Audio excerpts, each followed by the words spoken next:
Hi, I'm Kathleen McWayne, and today we're going to paint a boreal frog.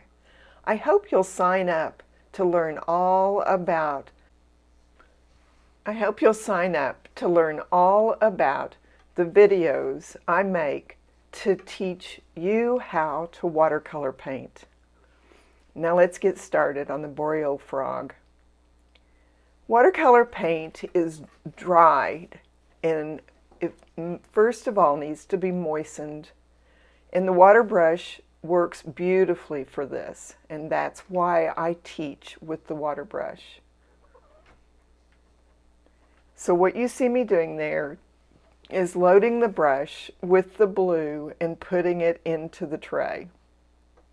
Next, I will clean that water brush, and all it takes is for me to wipe it a few times and then it is clean, sometimes a little squeeze. Now I'm putting the brown into the tray. So we have blue and brown, which are the only two colors we're going to use, and right there I mixed a little bit of brown with the blue that I had put in the tray to make gray. And now I'm making another tray with just the blue in it.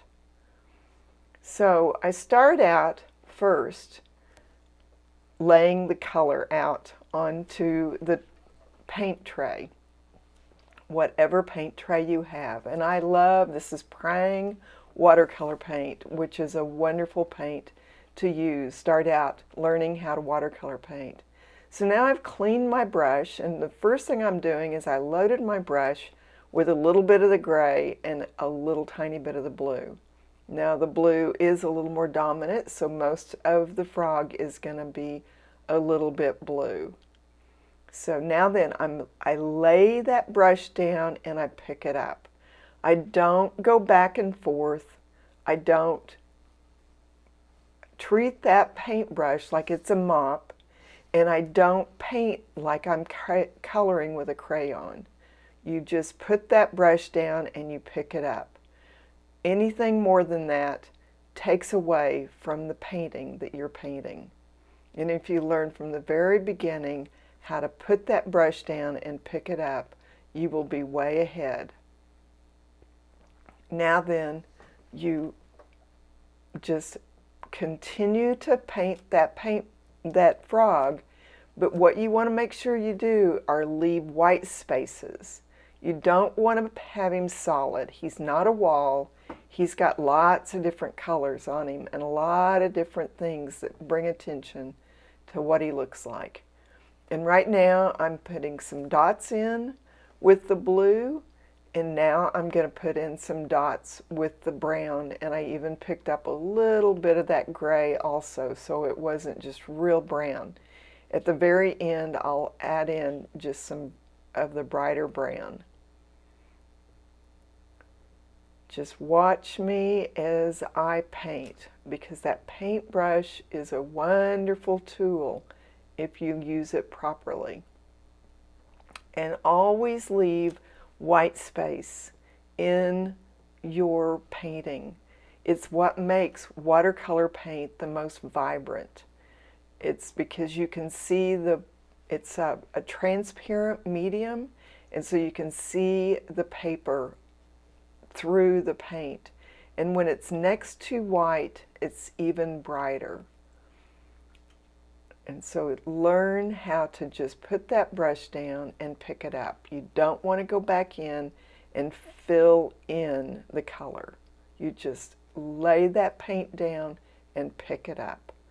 If there's anything that I teach, that's the most important thing. And now then, what you need to do, I'm getting ready to put in his eyes, and it's just a little bit of moistened black, and I'm going to lay that color in, and I'll probably let that dry before I go back in and make his eyes even a little more distinct. So I've cleaned my brush, I'm waiting here, I'm waiting, and I'm thinking, what else is it that I want to do? And I'm mixing a little bit of orange with that brown because I want that brown just a little bit brighter in a few areas. And while this is going on, his eyes are drying so that I don't go in and mess up what I have done. If I go back in, I can just accent what I've done. So now I've cleaned my brush again, and it's time to go back in with the brown.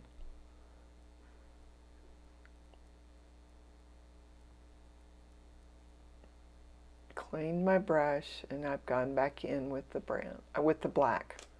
Pardon me. I'm painting with the black.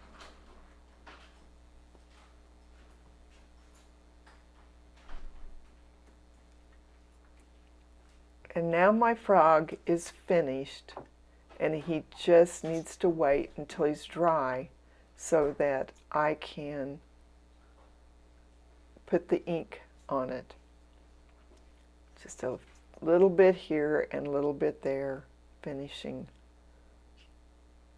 I want him a little brighter right there and right there. That's just with the blue.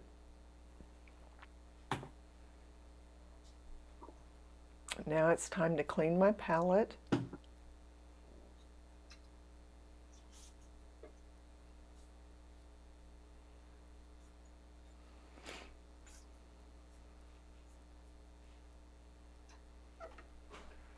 And my frog is drying.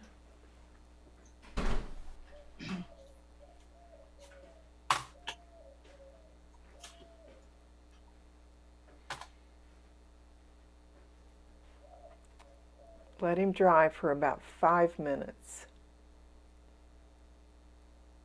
And now that 5 minutes is up and the painting is completely dry, and I'm going to take an ultra fine Sharpie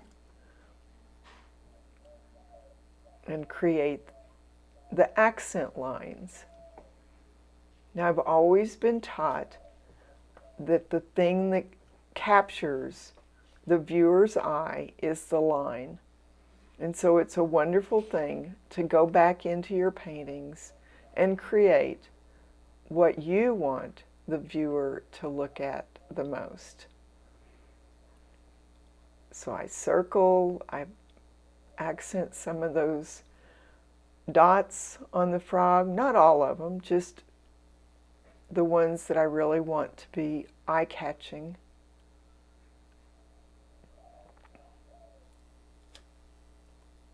I think this is just one of the cutest paintings that I've ever painted. It is one of my favorite to teach.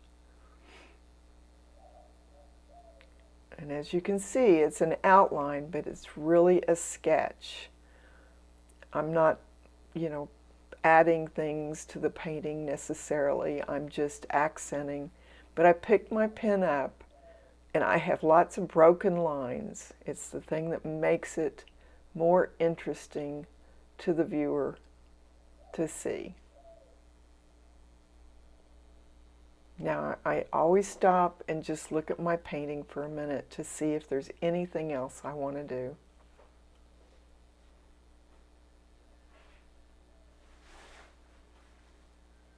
A little bit here and a little bit there.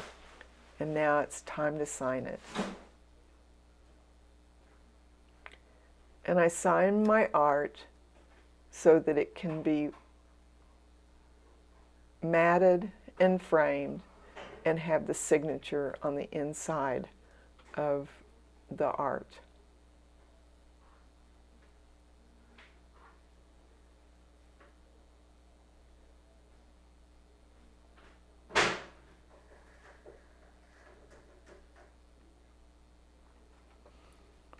Now be sure to go and sign up for waterbrushteacher.com so that you receive my newsletter and learn all about the videos I have to offer. I have lots of animals and lots of pets and lots of long landscapes and flowers in my videos, how-to videos all the way through.